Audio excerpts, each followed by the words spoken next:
Hello and welcome guys, स्वागत है आप सबका एक बार फिर से आपके अपने यूट्यूब चैनल में। मैं अभिषेक जैन आप सभी लोगों का स्वागत करता हूं। गाइस आज आपका मैकेनिकल 308 मशीन डिज़ाइन का पेपर था। कल मैंने एक वीडियो बनाई थी जिसमें मैंने आप लोगों को बताया था कि गाइस आपके ऑब्जेक्टिव क्वेश्चन आएंगे, क्योंकि कई बच्चे मुझसे कमेंट कर रहे थे सर ऑब्जेक्टिव क्वेश्चन आएंगे या नहीं आएंगे, आएंगे या नहीं आएंगे। तो उन सब की कमेंट्स का जवाब दे दूँ। मैंने आपको बताया था वीडियो बना के कि आपके ऑब्जेक्टिव क्वेश्चन आए थे और आज के पेपर में वही हुआ गाइस, आप लोगों के ऑब्जेक्टिव क्वेश्चन आए, जो कि अपने में बहुत अच्छी खबर है, क्योंकि पेपर आप लोगों का 308 का बहुत हार्ड आता है, काफ़ी बच्चों की बैग भी आ जाती है। बट इस बार ऐसा नहीं हुआ, ऑब्जेक्टिव क्वेश्चन आए थे और ऑब्जेक्टिव क्वेश्चन काफ़ी इजी थे। आई होप आप सभी लोगों के ऑब्जेक्टिव क्वेश्चन ज़्यादा से ज़्यादा अच्छे गए होंगे और आप लोग अच्छे नंबर लाए होंगे। अब वक्त है आपने जो ऑब्जेक्टिव क्वेश्चन किए हैं वो चेक करने का। तो मैं आपके सामने आंसर की लेके आऊँगा। गाइस देखिए, आंसर की में एक दो क्वेश्चन ऊपर नीचे हो सकते हैं, तो अगर आपको कुछ गलत या सही लगता है तो आप मुझे कमेंट करके शालीनता के साथ, ठीक, अच्छी भाषा का प्रयोग करते हुए कमेंट में लिखें। मैं आपके सभी कमेंट्स का जवाब देता हूँ, जितना हो सकता है मैं कोशिश करता हूँ। इसके अलावा आप लोग प्लीज़ वीडियो को जरूर लाइक किया कीजिए। कई बच्चे ऐसे हैं वीडियो देख तो लेते हैं मगर लाइक नहीं करते, पता नहीं लाइक का बटन दबाने में आपके पैसे वैसे खर्च हो जाते हैं क्या। तो कृपया करके लाइक का बटन जरूर दबा के जाएं। और इसके अलावा जो भी दोस्त चैनल पर नया है तो चैनल को सब्सक्राइब कर ले, क्योंकि आपके मैकेनिकल के 301 से लेकर 310 तक के पेपर में अपलोड करता रहूँगा। अभी तक 308 तक के तो हो गए हैं और 310 का भी 9 और 10 का भी कर दूंगा, तो ताकि आप लोगों को अपडेट मिल जाए। इसलिए आप चैनल को सब्सक्राइब करके बेल आइकन पे क्लिक कर दें। चलिए आज की वीडियो स्टार्ट करते हैं। आज आपका पेपर था मशीन डिज़ाइन का। देखिए ME 308 2020। सबसे पहला प्रश्न है, the ratio of ultimate stress to the design stress is known as. तो ये किसकी तरह जाने थे गाइस? पहले का आंसर होगा C, factor of safety. Question number 1 का आंसर हो गया सी। चलिए question number 2, a localised compressive stress at the area of contact between two member is known as. तो ये किसकी तरह जाना जाता है? Crushing stress. Question number 2 correct answer होगा सी। चलिए अब देखेंगे क्वेश्चन नंबर 3, जब एक टी मोटाई की धातु की प्लेट पर एक डी व्यास का छेद पंच किया जाता है तो छेद पंच करने हेतु अपेक्षित बल किसके बराबर होता है? Option number B. Question number 4, एक अनुप्रस्थ पट्टिका वेल्ड में वेल्ड की साइज किसके बराबर होती है? 2 × T के बराबर रखी जाती है। क्वेश्चन नंबर 4 का सी। क्वेश्चन नंबर 5 देखेंगे, किसके लिए समानांतर पट्टिका वेल्ड जो डिजाइन किया जाता है? क्वेश्चन नंबर 5 करेक्ट आंसर होगा आपका D, bending stress. Question number 6, पदार्थ की विफलता कहलाती है शांति जब यह विफल हो, बिलो द यील्डिंग पॉइंट। तो क्वेश्चन नंबर 6 का करेक्ट आंसर होगा D. Question number 7, bolt M24 × 2 से क्या तात्पर्य है? इससे तात्पर्य है the nominal diameter of bolt is 24 mm and the pitch is 2 mm। Question number 7 correct answer होगा सी। चलिए अब देखेंगे question number 8, a screw is specified by इस डायमीटर, डायमीटर के द्वारा स्क्रू को स्पेसिफाई किया जाता है। क्वेश्चन नंबर 9, चूड़ी का कोर व्यास किसके बराबर होता है? तो ये होता है आपका 0.94 D. Question number 9 correct answer होगा डी। और देखिएगा इसमें थोड़ा बहुत डाउट है क्वेश्चन नंबर 9, वैसे तो मुझे पता है 0.94 होगा, फिर भी अगर आपको लगता है तो कमेंट करें। कई लोग गलत लगा के आ जाते हैं और फिर मुझे ही गलत बोलते हैं। Question number 10, in a turnbuckle if one of the rod has left hand thread then the other rod will be right hand thread. Question number 11, cotter में टेपर भिन्न होगा 1/48 से 1/24। क्वेश्चन नंबर 11 का डी। क्वेश्चन नंबर 12, नकल जोड़ के the forge fork end eye end of a knuckle joint are dash in shape, octagonal होते हैं। Question number 12 का C. Question number 13, the usual proportion for the width of key is D/4। Question number 13 का correct answer होगा सी।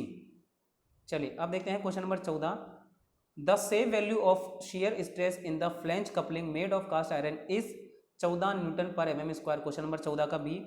Question number 15 देखेंगे, यदि shaft का व्यास 50 mm हो तो फ्लैंज कपलिंग के बोल्टों का PCD कितना होगा? इनका PCD होगा 150 mm। 15 का डी। क्वेश्चन नंबर 16, मरीन प्रकार की फ्लैंज कपलिंग में डी व्यास की शाफ्ट के लिए फ्लैंज की मोटाई कितनी होगी? D/3। Question number 16 correct answer होगा सी।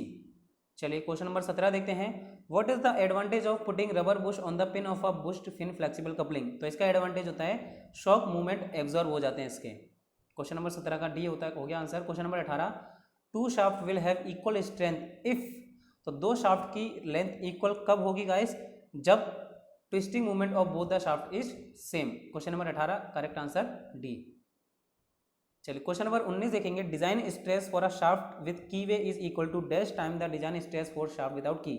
गाइस ये मैं कंफर्म नहीं हूँ, थोड़ा सा डाउट है, ठीक है, 1-2% डाउट है, तो आप लोग मुझे कमेंट करके बताएं कि मैं 19वें क्वेश्चन में सही हूँ या गलत हूँ।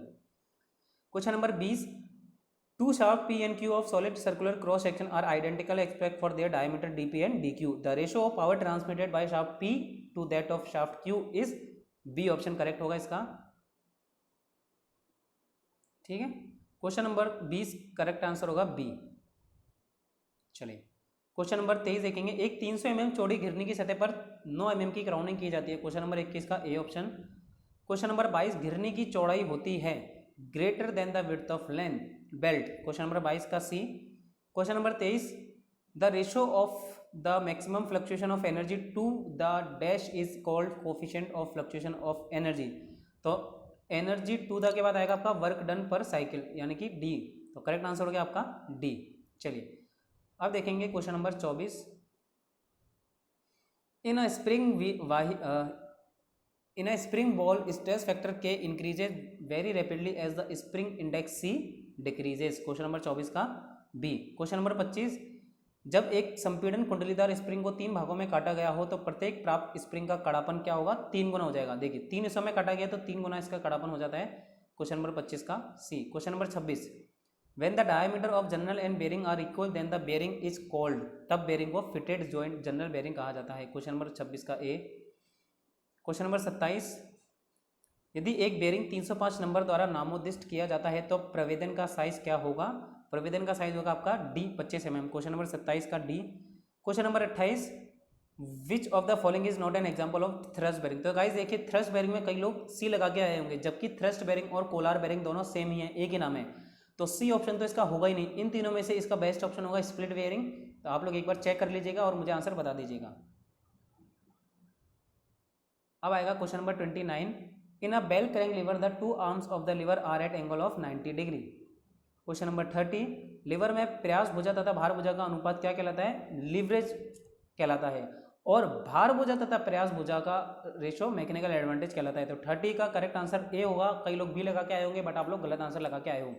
तो गाइस आज की वीडियो खत्म होती है। आई होप आप लोगों के ऑब्जेक्टिव ज़्यादा से ज़्यादा सही होंगे ताकि आप लोग पास हो सके। काफ़ी टफ पेपर था, जो थ्योरेटिकल पेपर था वो टफ था, ऑब्जेक्टिव ज़्यादा टफ नहीं थे। और पास होने के लिए ऑब्जेक्टिव क्वेश्चन करना बहुत ज़्यादा जरूरी है। तो आज का आपका पेपर का सोल्यूशन मैंने दे दिया। वीडियो को लाइक करना ना भूलें। और अगर इसके अलावा कोई भी रिन्यूइंग आपकी क्वेरीज है तो आप मुझे इंस्टाग्राम पर फॉलो कर सकते हैं, वहाँ मैं आपकी सारी क्वेरीज का जवाब दूंगा। थैंक यू गाइस, मिलते हैं अपनी नेक्स्ट वीडियो में।